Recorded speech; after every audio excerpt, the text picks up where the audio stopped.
चलिए question number 12 देखते हैं। के किस मान के लिए निम्नलिखित समीकरणों के युग्म का कोई हल नहीं होता है। तो सबसे पहले कोई हल नहीं है इसका कंडीशन मालूम होना चाहिए। ठीक है, चलिए वो सारी कंडीशन आपको बताते हैं। जब कोई हल नहीं होता है तो क्या होता है, देखिए जब कोई हल नहीं होता है तो इसका मतलब रेखाएं कैसी होती हैं, समांतर होती हैं। और समांतर की कंडीशन क्या होती है, a1 अपान a2 बराबर b1 upon b2 is not equal to c1 upon c2। ये होता है कब, जब कोई हल नहीं होता है समीकरण का, तब। बात समझ में आ गई। तो इसी कंडीशन को यूज करके हम के का मान निकालेंगे। कैसे निकालेंगे, ध्यान पूर्वक देखेंगे। तो देखिए 3x प्लस वाई बराबर 1 है, तो इसको हम -1 बराबर 0 कर लेंगे। ठीक है, ये हो गया पहला समीकरण। और यहाँ पे 2k माइनस 1 और ब्रैकेट में x plus k minus 1 bracket में y माइनस 2k और प्लस 1 पूरे पद को इधर रख दिया बराबर 0, इक्वेशन नंबर 2। और ये इक्वेशन नंबर 1। इस तरह से इक्वेशन 1 इक्वेशन 2 बन गई। ये हमने अचर पद को इधर कर दिया ताकि हम तुलना करें तो इधर a के पक्ष में रहे। ठीक है, तो अब हम तुलना करेंगे, a1 b1 c1 के मान निकालेंगे, a1 अपान a2 निकालेंगे, b1 अपान b2 निकालेंगे, फिर इसी कंडीशन पे बराबर कर देंगे तो आ जाएगा मान।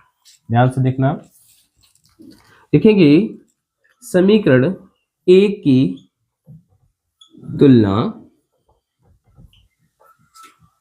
a1x plus b1y plus c1 बराबर 0 से, और समीकरण 2 की तुलना a2x plus b2y plus c2 बराबर 0 से करने पर जब तुलना कर देंगे ना तो a1 का मान हो जाएगा क्या, 3 गुणांक, a1 का गुणांक 3, b1 का गुणांक 1, c1 का गुणांक -1, a2 का मान 2 k माइनस 1, b2 का मान k माइनस 1, फिर c2 का मान हो जाएगा -2k प्लस 1। ठीक है, तो अब यहां पे हमें मान निकालना है तो कंडीशन यूज करेंगे ये वाली। ठीक है, जब रेखाएं समांतर होती हैं तभी उसका कोई हल नहीं होता है। यहां पे लिखेंगे समीकरणों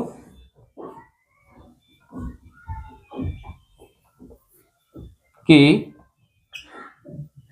युग्म का कोई हल नहीं है, कोई हल नहीं है। इसलिए क्या होगा, इसलिए a1 अपान a2 बराबर b1 अपान b2, ठीक है, नहीं बराबर है c1 अपान c2। ये कंडीशन लगाएंगे। अब यहां पे मान रख दो। ठीक है, तो हम बाद वाली कंडीशन को क्या फायदा लेने से, दोनों से मान निकल आएगा तो आगे वाली कंडीशन छोड़ो, इन्हीं से k का मान निकाल दो। तो a1 का मान 3/2 k माइनस 1 बराबर b1 का मान 1/k माइनस 1।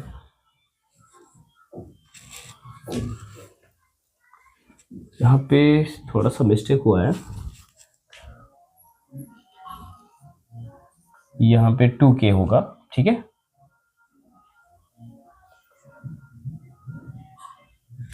टू के गुणे में है, कोई दिक्कत तो नहीं है, थोड़ा सा लिखने में मिस्टेक हो गया था। ये जो समीकरण है 2k माइनस 1 है, तो यहाँ पे भी 2k माइनस 1 ही रखेंगे। ये मान हमारा a2 का मान भी 2k माइनस 1 ही हो जाएगा और वहां पे भी मान रखेंगे। अब क्या करेंगे, इसका गुणा इससे कर दो इसका गुणा इससे कर दो, तो क्या हो जाएगा 2k-1 एक बराबर 3 इंटू के माइनस 1, ठीक है।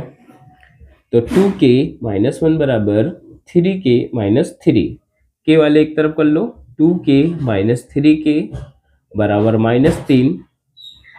अब ये पक्षांतर करना तो आता ही होगा ना, ये तो समझ ही सकते हो। -1 इधर जाएगा तो प्लस का 1 हो जाएगा, माइनस का 2, यहाँ पे क्या आएगा माइनस का k, माइनस से माइनस कैंसिल, तो k बराबर क्या आएगा 2। के किस मान के लिए ये समीकरण का युग्म कोई हल नहीं है, तो के बराबर 2 के लिए इन समीकरणों के युग्म का कोई हल नहीं है। बात समझ आ गई? तो ये क्वेश्चन नंबर 12 कंप्लीट हुआ। चलिए क्वेश्चन नंबर 13 देखते हैं हम। ए और बी के किन मानों के लिए निम्नलिखित समीकरणों के युग्म के अपरिमित रूप से अनेक हल हैं। ठीक है, तो ये दो इक्वेशन दिए हैं, ए और बी के मान निकालना है और यहाँ पे कंडीशन बता दिया है कि अपरिमित रूप से अनेक हल है। तो ये सवाल बोर्ड परीक्षा की दृष्टि से बहुत ही इंपॉर्टेंट क्वेश्चन है, इनको अच्छे से क्लियर करेंगे। ठीक है, अब देखिए दो समीकरण दे रखे हैं, तो सबसे पहले वही तुलना करने वाला काम a1 b1 के मान निकाल लो। वो तो मान अगर निकाल लो तो सीधा डायरेक्टली कर दें। ठीक, तो यहाँ पे दोनों समीकरण लिख लेंगे।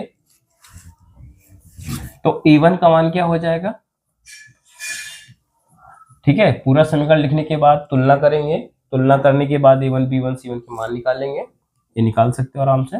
तो a1 का मान 2 हो जाएगा, b1 का मान क्या हो जाएगा, चलो हम a1 का मान हो गया, b1 का मान हो जाएगा 3 और c1 का मान क्या हो जाएगा, ये 7 इधर आएगा तो माइनस का 7 होगा कि नहीं, मालूम है ना, पीछे सवाल कर चुके हैं, अच्छे से आता होगा। a2 का मान क्या हो जाएगा a माइनस बी, b2 का मान हो जाएगा a प्लस बी और c2 का मान क्या हो जाएगा, ये चीज इधर आएगी, सभी माइनस में हो जाएंगे, तो माइनस हम कॉमन ले लेंगे, 3a 3b 3a plus B minus 2, ये हमें मान निकाल दिए हैं। अब इसमें सवाल में कह रहा है युग्म के अपरिमित रूप से अनेक हल है। लिखेंगे समीकरणों के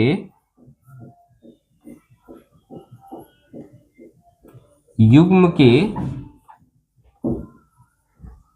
अपरिमित रूप से अनेक हल हैं। और जब अनेक हल किस में होते हैं मालूम है, जो अनेकों बार एक दूसरे को काटती है। देखिए जैसे ये एक रेखा है और एक रेखा ये है, एक दूसरे को काट रही है, इसके कितने हल होंगे, केवल एक हल होगा। क्या होगा, केवल एक हल होगा। क्यों, क्योंकि एक बार काट रही है। अब ये देखिए इसी के ऊपर दूसरी रेखा रख दी जाए तो कितने बार टच कर रही है, हजारों बार, ठीक है, अनंत बार टच कर रही है, तो इसके अनेक हल होंगे या अनंत हल होंगे। समझ में आया ना। लेकिन यहां पे देखो दो रेखाएं कभी एक दूसरे को काट रही हैं, कभी एक दूसरे को टच किए हैं नहीं, इस वजह से इसका कोई हल नहीं होगा। क्या, कोई हल नहीं होगा। बस समझ आई ना। तो अपरिमित रूप से अनेक हल है तो इसका मतलब संपाती रेखाएं होंगी, इसको हम संपाती बोलते हैं। ठीक है, और जब संपाती रेखाएं होंगी तो उसकी कंडीशन तीनों में बराबर होती है। कैसे, a1/a2 बराबर होता है b1/b2 बराबर होता है c1/c2 के। अगर रेखाएं अपरिमित रूप से अनेक हल हैं तो वो संपाती होती हैं और संपाती की कंडीशन होता है a1/a2 बराबर b1/b2 बराबर c1/c2। तो अपरिमित रूप से अनेक हल होने की कंडीशन ये होती है और इसमें मान निकालेंगे, मतलब मान जो निकाले हुए हैं उनको यहाँ पे रख देंगे, फिर हम मान निकाल लेंगे a और b का। तो a1 का मान क्या है यहाँ पे 2, a2 का मान क्या है a माइनस बी बराबर b1 का मान क्या है 3, b2 का मान क्या है a प्लस बी और c2 का मान क्या है, c1 का मान क्या है माइनस का 7 और c2 का मान माइनस का 3a प्लस बी माइनस 2। ये है C1/C2 का मान। ठीक है, तो ये मान निकाल दिए। इन्हीं मानों का प्रयोग करके ये पूरा जो है इक्वेशन को प्रयोग करके ए और बी के मान ज्ञात करेंगे। ठीक है, तो देखिए कैसे। एक बार हम इन दोनों को ले लें और दूसरी बार में चाहे इसको ले लो और या तो फिर इसके साथ इसको ले लो। ठीक है, यानी अगली बार में ये वाला लेंगे, तो हम एक बार इसको लेते हैं, एक बार इसको लेते हैं। ठीक है, तो चलिए यहाँ पे हम इसको साफ कर देते हैं, यहीं पर लगाते हैं। तो 2/a-b बराबर 3/a+b। चलिए गुणा कर दो। ठीक है, तो a+b का 2 से गुणा होगा, 2a+b हो जाएगा बराबर 3a-b हो जाएगा। यहाँ तक कोई समस्या है किसी को? नहीं होनी चाहिए। 2 का इधर मल्टीप्लाई करवा दो, 2a+2b बराबर 3a-3b। ठीक है, a वाले एक तरफ कर लो तो क्या हो जाएगा, 2a-3a बराबर, इस तरफ जो बचा पहले उसको लिखो, माइनस का 3b, इधर आएगा माइनस का 2b। तो माइनस का a घटने के बाद माइनस का a आएगा और इधर माइनस का 5b आएगा। माइनस से माइनस कैंसिल, तो a बराबर 5b। ये एक कंडीशन हमें मिल गई। ठीक है, अब हम दूसरी कंडीशन से कुछ ज्ञात कर लेंगे। देखिए 3/a+b बराबर 7 ये माइनस से माइनस कैंसिल हो जाएगा ना, 7/3a+b - 2। देखो ये हमने a बराबर 5b निकाल दिया है, तो लिखेंगे इसी के सामने a बराबर 5b रखने पर। ठीक है, a बराबर 5b रखने पर इक्वेशन छोटा बन जाएगा। ठीक है, फिर उससे मान निकालने। इसको चाहो तो इक्वेशन नंबर 1 यूज कर सकते हो। ध्यान से देखना, 3 का गुणा इस पूरे नंबर से हो जाएगा, 7 का गुणा इससे हो जाएगा, लेकिन उसके पहले हम a बराबर 5b रख देंगे तब। तो a/a का मान कितना रखेंगे, 5b, और प्लस का b जो लिखा है उसको लिख दो, बराबर 7/3, a का मतलब 5b और प्लस का b लिखा हुआ है माइनस का 2। ठीक है, तो 3/6b हो जाएगा, 3/6b हो जाएगा बराबर 7/3×5 और प्लस का b - 2। तो इसको हम 16b कर दें, 15b और प्लस का b 16b हो जाएगा, तो हम सीधा 16b रख दे रहे हैं। ठीक है, 3 × 3, 3 दूनी 6, तो 1/2b बराबर 7/16b - 2। ऐसे ऐसे फिर ये गुणा कर दो। अब यहां पे हम किए दे रहे हैं इसके नीचे वाला सवाल। तो 16b - 1 का 1 से गुणा होगा, तो 16b - 2 ये एक तरफ हो जाएगा, और 7 का 2 से गुणा होगा तो 7 दूनी 14b हो जाएगा। b वाला पद एक तरफ कर लो, 16b - 14b, और जो अचर पद लिखा है उसको उधर कर दो। कितना हो गया? अब 16b में 14b घटा दो तो क्या मिलेगा, 2b बराबर 2। तो b बराबर 2/2 = क्या हो जाएगा, 1। b बराबर क्या मिला, 1। जब b बराबर 1 मिल गया तो b का मान समीकरण 1 में रख दो, a का मान पता चल जाएगा। b का मान समीकरण 1 में, तो हमारा a का मान पता चल जाएगा। तो a बराबर 5 × 1, तो a बराबर 5 मिल जाएगा। और जो भी उत्तर होता है ना उसको ब्रैकेट में बंद करके हाईलाइट कर देते हैं। ठीक है, तो ये रहा क्वेश्चन नंबर 13। इनको अच्छे से कंप्लीट कर लेना। इस टाइप का क्वेश्चन ज्यादातर पूछे जाते हैं बोर्ड एग्जाम में। ठीक है, उम्मीद है कि ये वीडियो पसंद आया होगा। अगर सभी चैप्टर के सभी एक्सरसाइज के एक एक सवाल करवाए जाएंगे, ठीक है।